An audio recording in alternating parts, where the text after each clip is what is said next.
इस वक्त सुदन गली के इस पॉइंट पर हल्की हल्की बारिश हो रही है। हम हाइक करके ऊपर आ रहे थे तो इस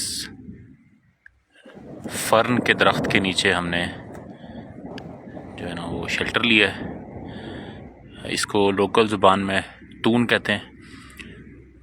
ये दरख्त मेरा बड़ा पसंदीदा है पिछले 20-25 साल से, लेकिन मुझे इसका पूरा नाम नहीं पता था। और ये जो लोग कश्मीर या गलियात से वाकिफ़ हैं तो 3 तरह के दरख्त यहाँ पे पाए जाते हैं। एक जो है चीड़ होता है जो कि निस्बतन निचली सतह पे होता है। उसके बाद दियार या ब्यार कहते हैं उसको, कायल भी कहते हैं उसको।